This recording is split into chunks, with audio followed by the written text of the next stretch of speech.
Hello. Hello. हां, नमस्कार sir. मी पत्रकार प्रदीप मुर्मे बोलतोय. नमस्कार, नमस्कार. बोला.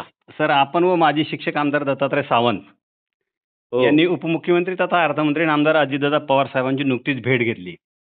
हो. तर नेमकी भेट कोणत्या संदर्भात होती त्याबद्दल तुम्ही आम्हाला काय सांगाल सर?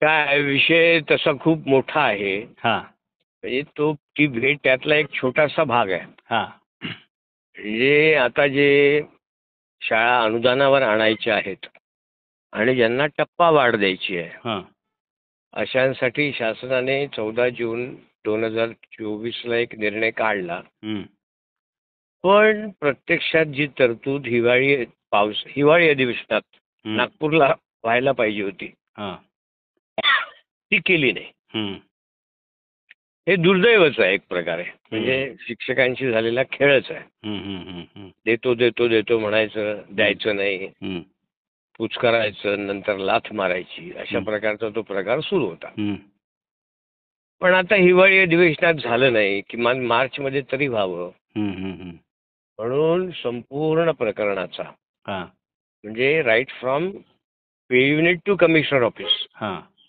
पूर्ण अभ्यास करून, हं, म्हणजे कमिशनर ऑफिसमधून डायरेक्टर ऑफिसला पत्र पाठवणे, हां, डायरेक्टरकडून सगळ्या पे युनिटला पत्र पाठवणे, हां, नवीन येणाऱ्या शाळांना किती पैसा लागेल आणि 20% टप्पा वाढवून द्यायचा तर किती पैसा लागेल, हं, याचं सगळं कॅल्क्युलेशन हं, हे करण्याचं काम आम्ही केलं हां, आणि आयुक्त स्तरावरून त्या पैशाची मागणी केली. हां, ही केली एकदम त्या हिवाळी अधिवेशनाच्या वेळेसच. बरं, हां, पण ईपीसी कमिटीने तो विषय नाकारला.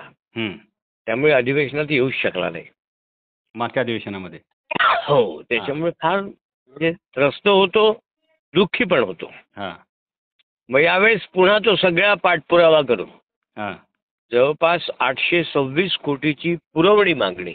हां, म्हणजे पुरवणी, आता हे बजेट समजायला थोडासा वेळच लागतो, म्हणून आपले शिक्षक विचारतात का होईल का नाही, होईल का हां, नाही. हां, हां, हां, पण बजेट हा प्रकार थोडा समजावून घेतला पाहिजे.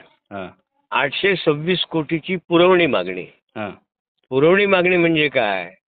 तर 1 जून 24 ते 28 फेब्रुवारी 25 पर्यंत हं, या 8 महिन्याकरता लागणारा पैसा हं, हं, हा 826 कोटी हं, हं, हं, इतका मागितला. हं, हं, आणि आत्ता काय, ती ईपीसी कमिटीने त्यावेळेस अमान्य केली मागणी, म्हणून यावेळेस तरतूद करत असताना हं, मी स्वतः मंत्रालयात बसून हं, हं, ही 826 कोटीची पुरवणी मागणी तर केलीच, हं, पण त्याही पलीकडे पुढच्या अनिवार्य खर्चामध्ये जवळपास 1500 कोटीपेक्षा जास्त रुपये वाढवून घेतले. हां, हां, हां, तुम्हाला कळलं ना सगळं? हां, कळालं सर. हां, हां, म्हणजे 25-26 साठी लागणारा जो खर्च आहे, हां, तो अनिवार्य खर्चामध्ये जवळपास 1500 कोटीच्या वर वाढवून मागितला. हां, हां, हां. आणि ही 826 कोटीची मागणी तर केलीच. मागणी केली तुम्ही सध्या, बरोबर? हो, मागणी केली. हां. आता नंतर ईपीसी कमिटी पुढे गेलो. हं, ईपीसी कमिटीत आता मी 10 वेळा सांगितलं की आता विद्यमान आमदार नाही. हं, हं, त्याच्यामुळे बऱ्याच अडचणी आल्या. हं, हं, हं, पण ईपीसी कमिटीचे प्रमुख जे असतात ते प्रिन्सिपल सेक्रेटरी व्यय हं, म्हणजे खर्च हं, यांना भेटलो. त्यांनी मला हातात हात घेऊन सांगितलं की येस, आय एम ट्राईंग. हं. आणि नंतर मग आम्ही यांना भेटलो. दादांना. जाधव म्हणून उपसचिव आहेत, त्यांना भेटलो. हां, हां. त्यांनी सांगितलं की होऊन जाईल, काळजी करू नका. हं, हं. पण एवढ्याने आमचं काही समाधान झालं नाही. हां, हां. म्हणजे आम्ही व्हिडिओ क्लिप देत होतो, लोकांचे फोन येत होते, बरोबर. हां. म्हणून दादांकडे गेलो. हां, हां, हां. आता दादांनी आम्हाला असं सांगितलं हं, हं. की कॅबिनेटची माहिती कॅबिनेट होण्यापूर्वी हं, काही मंत्र्यांनी लीक केली, हं.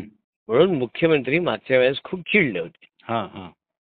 आता तुम्हाला काय म्हणायचं आहे म्हणे, आता मी तुम्हाला लीक करू हं, हं, हं. बजेट येण्यापूर्वी? हं, हं. तुम्ही निवांत राहा, हं, हं. तुमचं काम होईल, हं, हं, हं, हं. इतकं दादा बोलले.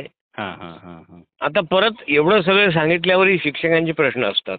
हां, हां, हां. मग होईल का नाही सांगा? आता माझा पण तोच प्रश्न आहे. मग आता हां. जे काय आगामी जे काय अर्थसंकल्पीय अधिवेशन आहे, तर हां. त्यामध्ये 1 जून 2024 पासून 20% जे काही वाढीव अनुदान टप्प्याचं जे काही शासनाने जे काही आदेश काढलेला आहे, हां. त्यासाठी आर्थिक तरतूद होईल का मग तुम्हाला एकंदरीत ह्या सगळ्या मंत्रालयावरचा तुमचा जो काही पाठपुरावा पाहता तुम्हाला काय वाटतं? तेच तुम्हाला सांगतो, हं. की 826 कोटीची मागणी जर मंजूर झाली नाही, हां.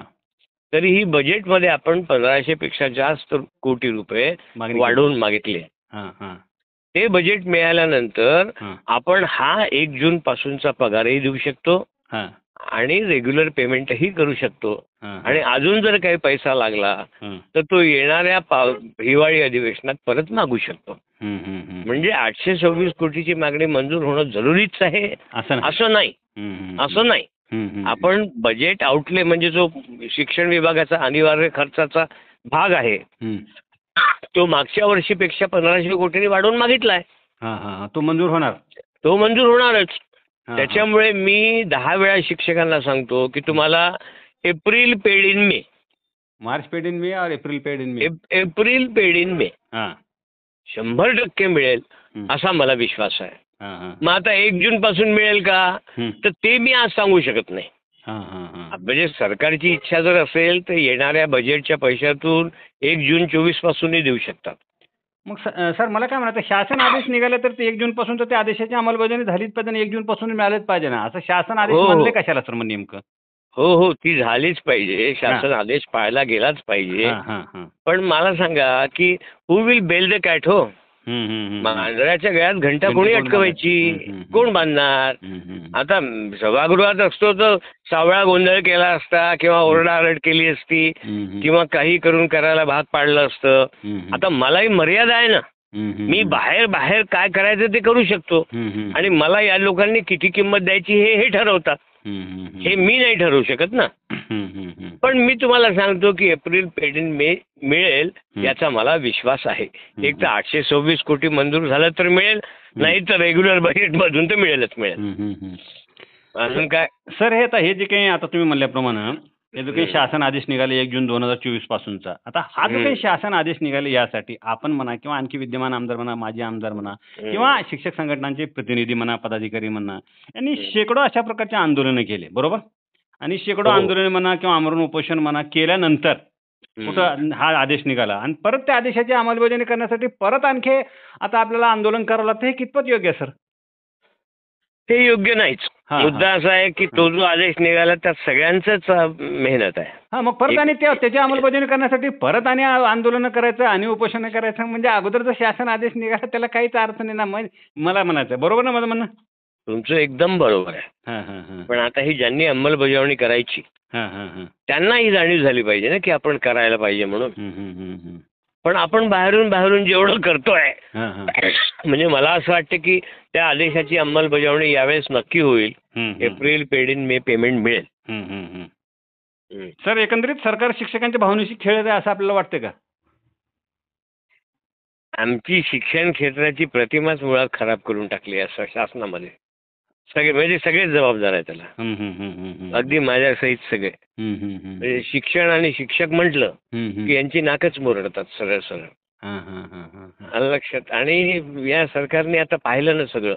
हां, हां, हां. काय किती थंबिंग मेजॉरिटीमध्ये सरकार आलं आहे. हां, हां, हां, हां. ज्यांना काही फरक पडत नाही अशी स्थिती आहे. हां, हां, हां. सरकारवर अंकुश ठेवायला आता काहीच नाही आहे तुमच्याकडे. हां, हां, हां, हां. तुम्ही फक्त प्रेमानेच काय करायचं ते करू शकता. हं, हं, हं. प्रेमाच्या भरोशावरच तुमच्या पदरात काय पाडून घ्यायचं ते पाडू शकता. हं, हं. आणि तो प्रयत्न माझा सुरू आहे. सर आगामी अर्थसंकल्प अधिवेशनामध्ये जर समजा आर्थिक तरतूद झाली नाही तर राज्यभरातील जे काही 70,000 शिक्षक आहेत शांत बसतील असं वाटत नाही. तुम्हाला काय वाटते? बसू नये ना. हं, हं, हं, हं. म्हणजे शांत का बसावं त्यांनी? हं, हं, हं, हं. त्यांनी बसू पण नये. मी पण त्यांच्यासोबत मैदानात उतरेल. हं, हं, हं, हं, हं. हं? सर एक शेवटचा प्रश्न आहे माझा. हां. मागील 3-4 वर्षापासून एक पत्रकार म्हणून मी आपणास बघतो. हां? हो. शिक्षकांच्या विविध प्रश्नासाठी आपण नेहमीच तळमळीने काम करता. माजी आमदार असताना आपण एवढा पाठपुरावा करता. समजा असं गृहीत धरा की मागच्या काळामध्ये आपण माजी आमदार नाही विद्यमान आमदार राहिला असता तर या शिक्षकांच्या प्रश्नासाठी नेमकं काय केलं असतं मला जाणून घ्यायचं. अहो मी मंत्री राहिलो असतो. असं आहे का? हं, हं, हं, हं, हं. आलं लक्षात. हं, हं. शिक्षकांनी मला निवडून दिलं असतं ना तर हं, मी हं. मंत्री राहिलो असतो हं, हं, हं. आणि असे प्रश्न येऊच दिले नसते. हं. किंबहुना मंत्री नसती राहिलो, सभागृहात जरी राहिलो असतो हां, हां, हां, हां. तरी मला अंदाज आला होता ना साहेब कोणाकडून कशी कामं काढायची. बरोबर आहे, बरोबर आहे, बरोबर. आलं लक्षात. बरोबर. माझा अभ्यास पण झाला होता तेवढा. हं, हं, हं, हं, हं. पण दुर्दैव माझं हं, हं. मी नाही येऊ शकलो. हं, हं, हं. आता दुर्दैव बघू तुमचं का भविष्यात. दुर्दैव शिक्षकांचं? ते त्यांचं कसं म्हणता येईल, मी त्यांचं काय दुर्दैव नाही काय म्हणू म्हणजे शकत. काय ते म्हणजे काय चूक झाली त्यांच्याकडून म्हणा किंवा काय एक नाही, सक्षम प्रतिनिधी त्यांनी ह्याच्यामध्ये विधिमंडळामध्ये पाठवलं नाही त्यामुळे पण बाबा त्यांचा जो काही प्रश्न आहे प्रलंबित राहिला असं पण म्हणता येईल ना. लोकशाहीमध्ये आपण चूक केली कोणी असं मतदारांना म्हणू शकत नाही. बरोबर बरोबर बरोबर. त्याच्यामुळे त्यांनी काय केलं ते जाणून बुजून केलं किंवा अभ्यासपूर्णरित्या केलं असं म्हणायला हरकत नाही. हं, हं, हं. झालं ते झालं, परिणामाला आपण भोगले पण परिणाम त्याचे भरपूर सगळ्यांनी. हं, हं. शिक्षकांना आता पण बघू अनेक भविष्यात. शिक्षकांना पण खंत वाटत आहे. तुम्ही मागे एकदा काहीतरी म्हणलं होतं, की EPC कमिटीच्या मध्ये मला तुम्ही जाण्यासाठी तुम्ही मला आमदार ठेवलं नाही. त्यावेळेस बऱ्याच शिक्षकांनी सोशल मीडियावरती खंत व्यक्त केली. काय वाटतं तुम्हाला? नाही आता करतील यावेळेस असं वाटतं मला. असं आहे का? बरं, हं? बरं. काय हरकत नाही. खूप खूप ठीक आहे. शुभेच्छा. योगेश सर या मुलाखतीच्या माध्यमातून नेमकं आता मग काय शिक्षकांना काय आव्हान करणार तुम्ही? नाही मी एकच सांगणार की एप्रिल पेड इन मे मिळेल. हां, नाही मिळालं तर मी पण रस्त्यावर असेल हां. आणि शिक्षकांना न्याय मिळवून देण्यासाठी मी अगदी कुठल्याही स्तराला जाऊन भविष्यात प्रयत्न करेन. Okay, okay. धन्यवाद सर हां, धन्यवाद. तुम्ही आम्हाला वेळ दिलात. आमच्या संवाद साधला त्याबद्दल खूप खूप धन्यवाद. थँक्यू.